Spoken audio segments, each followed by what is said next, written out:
guys, so due to the drivetrain error, one of the things that I've neglected to do is to check my coolant levels. If my engine is overheating, this may lead to premature knock. So the most important thing to note is that you never check your coolant levels when the engine is hot. You have to wait until the engine has cooled down. The proper name for these is coolant expansion tanks. This one is the main tank and this one is the tank for the intercooler. Both of these tanks have a maximum and minimum level indicator. They contain a 50-50 mix of water and blue coolant. The water is distilled water. Water actually cools better than the coolant, but the coolant helps the water accomplish a lower freezing point and a higher boiling point. Higher boiling point is also accomplished by pressurizing the system. This is a pressurized system. The coolant also prevents corrosion and may also act as a lubricant for some of the components. Obviously, if you have insufficient coolant and if you have incorrect mix of the coolant, you will potentially have engine issues. Coolant loss is a known issue on the B58 engine. In the initial production cars, 2016 onwards, if you found salt deposits around this cap, it meant the coolant was somehow leaking past this cap. A lot of the early owners who took their cars to the dealers for corrective action reported that many of them had these caps replaced. And as you can see, there are no visible salt deposits or mineral deposits around the cap. Some B58 owners, not necessarily the M140i, but across the range, also reported that coolant was being lost in the turbocharger exhaust, and as a result, it's been reported that some turbochargers had to be replaced. Another way that coolant can be lost is if there's damage to the radiators, and this is why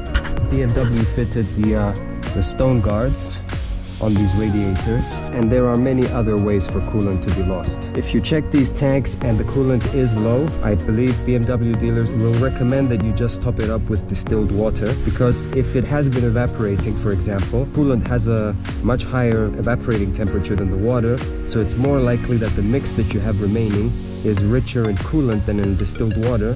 So topping it up with water will not harm the engine in that case. But if you do have unexplained very low levels of coolant, and bear in mind, you should never have to worry about your coolant. These tanks theoretically are pressurized, they're sealed, and coolant shouldn't be able to escape from them in normal circumstances. But in any case, if you do have low coolant, and there is a sensor on the main tank to warn you of low coolant level, there isn't one on the intercooler tank.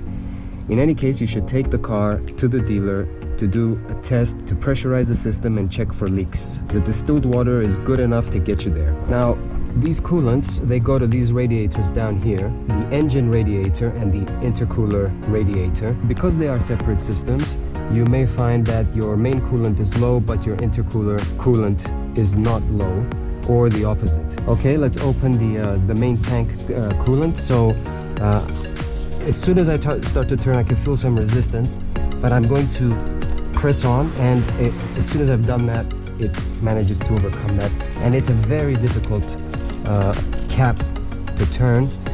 There's two reasons for that, potentially.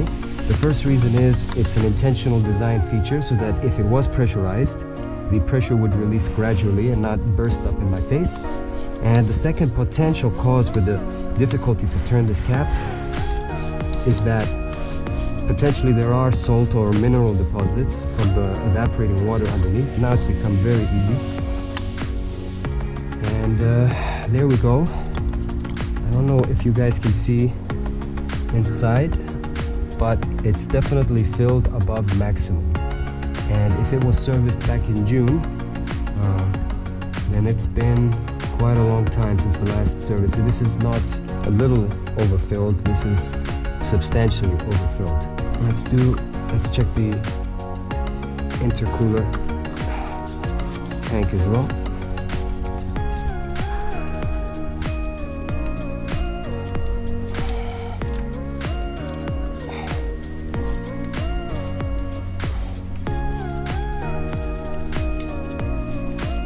Again, it resisted being turned, but in the end it gave up.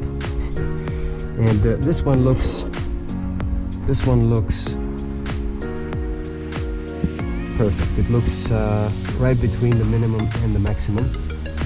You can see here the indicators of what it should look like. There's a dashed line, and it says it should be between the maximum step and the minimum step, and that's the same on both coolant tanks. So what I'm going to do is I'm going to extract some coolant from the main tank and bring it down to the correct level.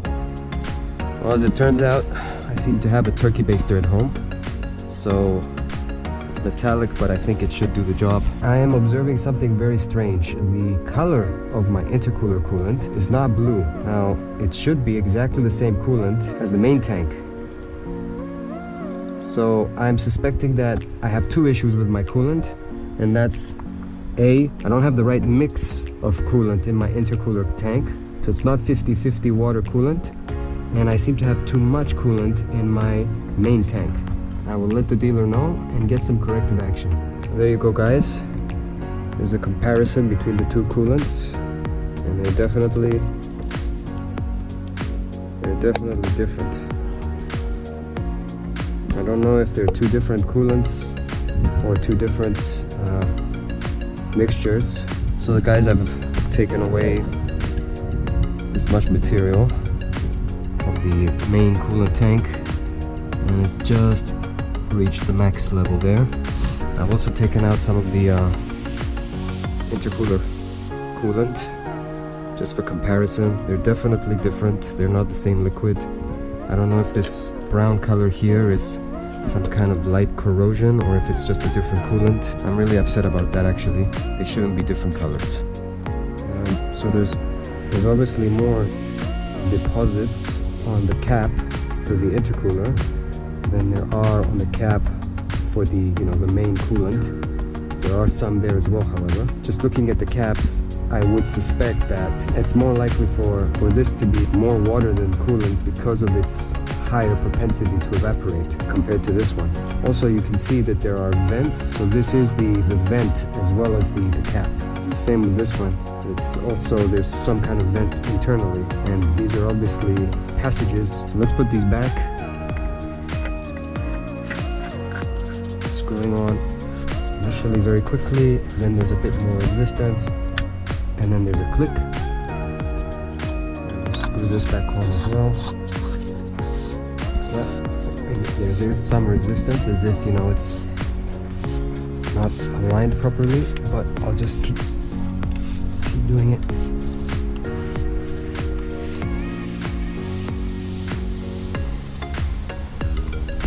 Hasn't quite reached this point yet. And there you go. Because of these two arrows, I need to keep pressing, and finally it stopped in the right position. So I contacted the dealer, and they said, yeah, it's very strange that fluid is brown. They cannot explain what it is, and they reassured me that they haven't touched that expansion tanks. I also told them I thought the engine coolant was too dark in color, so they've asked me to bring the car in so that they can flush both coolant tanks and refill them with the correct fluid. So I'll go into the hidden menu and put on the coolant temperature option. At least I can monitor the coolant temperature and see where it peaks at by the time I get to the dealer.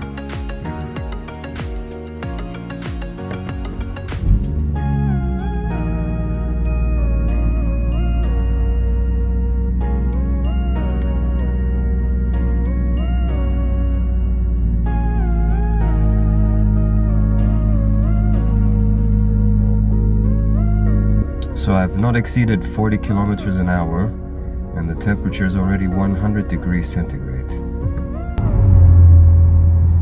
It's kind of crazy, but every time you accelerate,